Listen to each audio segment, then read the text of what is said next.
বিশ্বাস করেন, ওয়াল্লাহি আল্লাহর কসম করে বলছি, বিশ্বাস করেন, আপনার ইন্তেকালের পরে 40 দিন সময় লাগবে না এদের আপনাকে ভুলে যেতে। ওয়াল্লাহি আল্লাহর কসম করে বলছি, এই মানুষগুলোর কেউই আপনার প্রকৃত অর্থে আপন নন।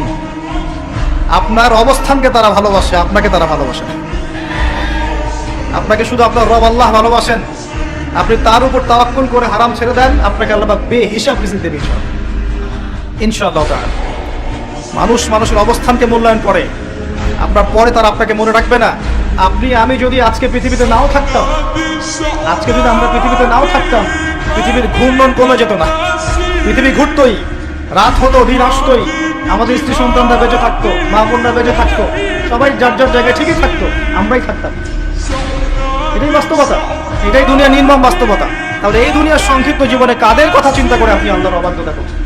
কাদের কথা চিন্তা করেন? স্ত্রী সন্তান পরিবার পরিজন ছেড়ে দেন, আল্লাহর ওয়াস্তে হারাম ছেড়ে দেন, হালালে চলে আসে।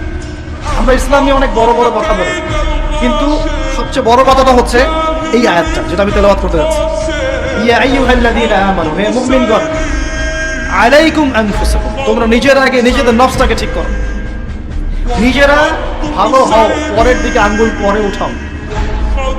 নিজেরা ঠিক হও, নিজে আগে জ্ঞান অর্জন করি, নিজে আগে আমল করি, নিজে আগে হালাল খাই, নিজে পরিবার ঠিক করি, নিজে আমি দ্বীন ইসলামের জন্য ক্ষুদ্র পরিসরে কিছু করার চেষ্টা করি, অন্যের ভুলের দিকে আঙ্গুল পরে উঠাই।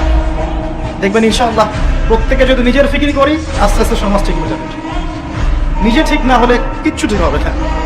আর নিজে ঠিক না হয়ে মানুষকে ঠিক করতে যাওয়া ঠিক নয়। একটা বাতি যখন জ্বলবে, একটা বাতি থেকে আরো অনেক বাতি জ্বলবে ইনশাআল্লাহ।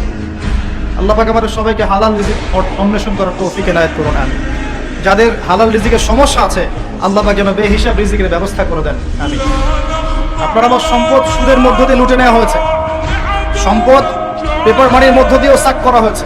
পৃথিবীর একটা অংশ দিন দিন ধনী হয়েছে, আর একটা অংশ ডে বাই ডে প্রপার্টি ডিস্ট্রিবিউশনের মধ্যে চলে গেছে।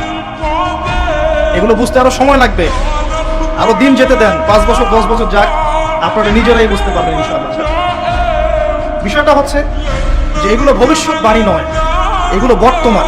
যখন মানুষ বাহ্যিক এবং অভ্যন্তরীণ জ্ঞান রাখবে না, তার কাছে বর্তমানের ঘটনাকে ভবিষ্যৎ মনে হবে। বর্তমান সম্পর্কে মানুষ যখন ওয়াকিফাল থাকবে না, গাফেল থাকবে যে বিশ্বে কি হচ্ছে, কি চলছে, জিওপলিটিক্সে কি চলছে, মিলিটারি সেকশনে কি চলছে, ইকোনমিক্সে কি চলছে, এই ফিতনাগুলোর মধ্যে, তখন মানুষের কাছে মনে হবে এগুলো হয়তো ভবিষ্যৎবাণী। আসলে এগুলো ভবিষ্যৎবাণী নয়, এগুলো সবই বর্তমান।